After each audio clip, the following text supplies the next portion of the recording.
Ebyampuuga tebinnaggwa era wenjogerera bikyali ku lusuubo.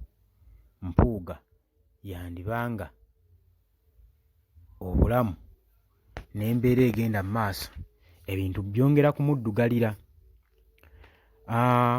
Oluvannyuma lwa society oba abakulembeze okuvaayo ne bawakanya ebya kkooti, bawakanyiza ebyava mu kusalawo kwa kkooti, newankubadde bavuddeyo bagamba nti kkooti bye yasala wadde egamba nti byali legal, naye ate ye nga ye Mpuuga byali illegal, tebyali mu mateeka. Kkooti wadde yavaayo n'egamba nti byali mu mateeka, ne bo balaba tebyali mu mateeka okusinziira ku statement n'ensonga ze banokoddeyo gwe mukwano gwange ali eyo. Kwanirizaako yonna gy'osinzira okuba ng'otuwuliriza gwe atava ku UG Updates TV, kutegeeza nti n'okola ky'amaanyi muganda wange okwekumira ku mayengo gano. Weebale nnyo mulimu gw'amaanyi gw'okola ogw'obutaweera obw'otuwulirizanga, okusubscribinga, okusharinga n'okukomentinga. Era nkubiriza gwe muganda nga tannakuba ng'osubscribinga, genda mu maaso n'okusubscribinga kweno channel, likinga, commentinga. Ebitongole ebisinga kwasaganya ku mateeka bivuddeyo ne birambulula ensonga za Mathias Mpuuga nti okusala kwa musango eri omulamuzi Singiza alina bye yamiisinga.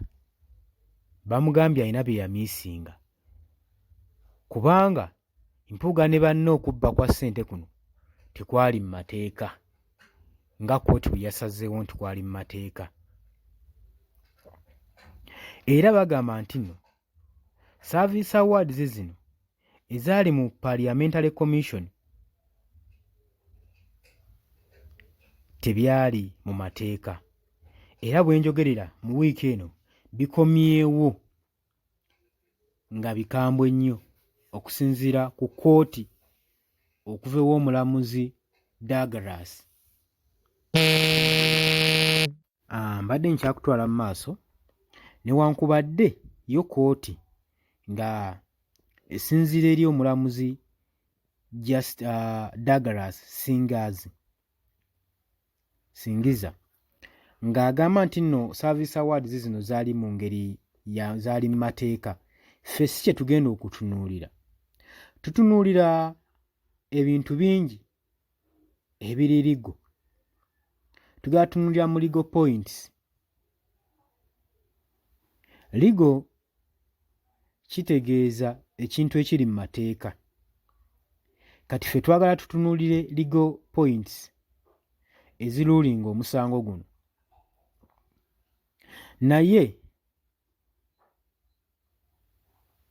ku sayidi eri endala eri governance tugatunuulira nnyo ne interest eyali mu kino. Kitegeeza omulamuzi yenna okusala guno omusango yali alina okutunuulira ebintu ebiri legal n'ebiri illegal, ebiri mu mateeka n'ebitali mu mateeka, byagenda mu maaso mu Service Awards zino, ne interest okweyagaliza okwalimu mu bufuzi buno. So bye bintu bye tusobola okuba nga tufokasingako okuditamininga omusango guno ti ddala Service Awards zino zaali legal oba zaali illegal. Kati nga tutunuulira Leadership Code Act 33, ensonga esooka mbadde nkulaga okusinziira ku Act, tugenda kutunuulira ensonga ez'enjawulo. Otunuulira meeting ya Parliament Commission yaliwo mu May 2022. Eno yatendengibwa abantu 5, bammemba 5 be baakiika mu commission. Olwo we tussaako bammembers aba Parliament omuli Mathias Mpuuga, Solomon Sseruwanye, Prosy Mbabazi Akampulira, ne tugattako ne Esther Afuyochan. Kitegeeza nti nno sooka otunuulire olabe mu mwaka gwa 2022 yatendingibwa ne bammembers 5 abaagabana akasiimo oba okitegeera. Eyokubiri, miitingi eno eyapuluvinga service award ku bampuuga bokka bokka ne bafo commissioners 2 ba backbenchers. Abantu 4 bokka bokka ku bantu 9 abalina okubeera mu commission. Ensonga emu ekulaga nti ensonga eno yali irigo, teyali ntuufu, yali mu bumenyi bw'amateeka. Miitingi eno era yaditamininga nti Mpuuga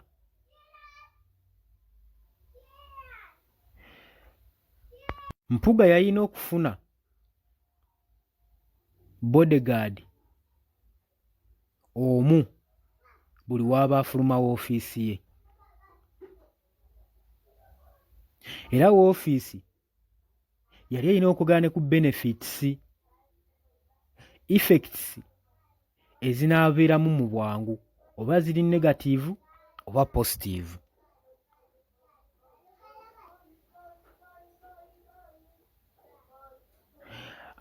Mu service award ne bodyguard baaweebwa omuntu. Kuga buli muntu yaweebwa bodyguard alina okuba nga amutambulirako. Ekitegeeza nti nno benefit yali ku sayidi ya Mpuuga yekka. Era kino baakikola nga tewaliwo members mulala yenna owa commission. Kitegeeza nti nno service award ne bodyguard kino kyali tekiriiyo. Era ekintu kino kyogerwako era kikireimingibwa ne leader of opposition kati aliko Joel Sonyonyi.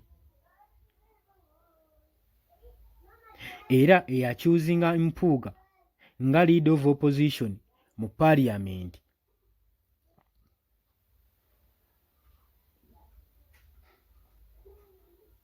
Era kigambibwa ensonga ey'okubiri nti decision zino, ebigendererwa bino byateekebwamu mu budget eya financial year 2023 to 2024.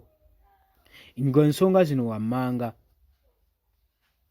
Newankubadde oba kyandibadde nga kiri mu mateeka Mpuuga ne banne okuba nga baparticipatinga mu eno meeting ne beekolera decision mu ngeri ey'okuba nga beeyagalizanga bo nga bafuna personal interests, ekintu ekitaaliyo. Bw'otutunuulira Leadership Code Act deal eri mu conflict of interest, eragira ekugira omukulembeze okuba nga aparticipatinga mu meeting byonna yonna gy'aba ng'ayinamu personal interest, ng'ayinamu okweyagaliza, emukugira nnyo. Eno wakati mu ngeri ng'eno omukulembeze w'ekika ekyo alikwayalingibwa okuba nga adiclaringa interest era n'aziteeka mu participations oba mu nkiika ennyingi ennyo mu meetings.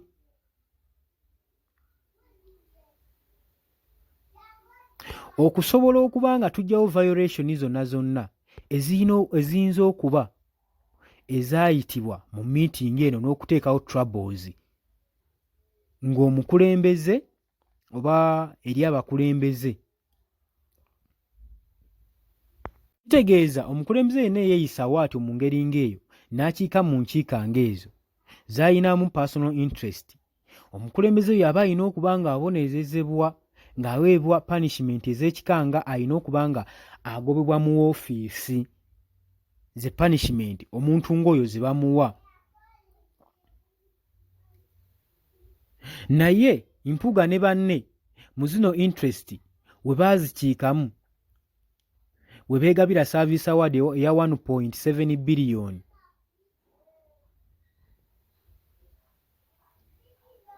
Kubanga tujjukira nti nno beegabira ssente ezo. N'ekigambibwa we baakiika ne beegabira ssente ezo nga bekaboka be ba beneficiaries mu bammemba bonna batula mu commission, Mpuuga ne banne abana. Kitegeeza ki? Kitegeeza ki gwe mukwano gwange? Kitegeeza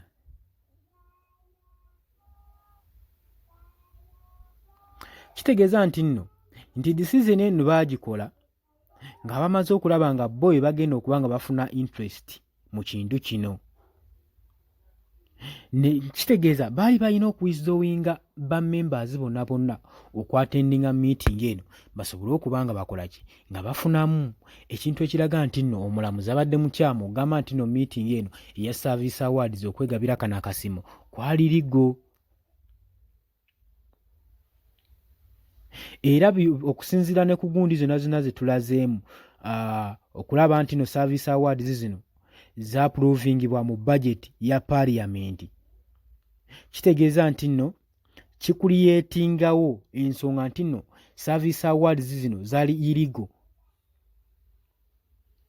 Ate nga tewali nsonga yonna eyinza twala ggwanga mu maaso bakula enkulaakulanya mu kintu kyonna ekiri iligo. Kitegeeza omulamuzi Justin Singiza yabadde mukyamu nnyo, yabadde alina okuditamininga obukulembeze buno n'abuteeka mu Code Act, era eno gy'atadressinze ng'asala omusango gwe. Ekintu kati kye tuwakanya nti nno omusango gwa Mathias Mpuuga gwasaliddwa mu bukyamu. Bwe tutunuulira Administration of Parliament Act ewa ba commission amaanyi okwegabira akasiimo ku bammembers bonna newankubadde meeting eya May 6, 2022 teyawa garanti oba allowance ku bammembers bonna abali mu commission, naye yawa Mpuuga yekka ne ba 4 commissioners. Ate nga akasiimo allowance eba erina okuba nga egabibwa bammembers bonna. Kati Justice omulamuzi Singiza ye yakoze finding nga ye ku Service Award n'agamba nti nno tewaliwo allowance ey'ekika kyonna kyonna okusinziira ku Code AOPA. Tewaliwo room kugarantinga condition. Kitegeeza bano mu kutwala ssente zino tewaliwo financial benefit n'emu. Kitegeeza omulamuzi Justin bwe yabadde addressinga Service Awards zino ng'agamba nti no ziri ligo nga asinziira ku Act eno. Kitegeeza abadde mukyamu nnyo. Omusango ffe tugusalira Mpuuga ne banne nti Service Awards zino zaali iligo. Nyongera okutegeeza gw'atannaba nga osubscribinga genda maaso subscribing mukwano gwange gwe yekumira ku Yugi Updates TV. Tugenda kuba nga tukomawo ne information yenna. Wabula gwe ali e Bulaaya nkwanirizaako nnyo, ali emitala w'amayanja, webale kwekumira ku Yugi Updates TV. Tubaagala nnyo, tova ku mpewo, twerabira ku subscribinga, ku sharinga, ku commentinga.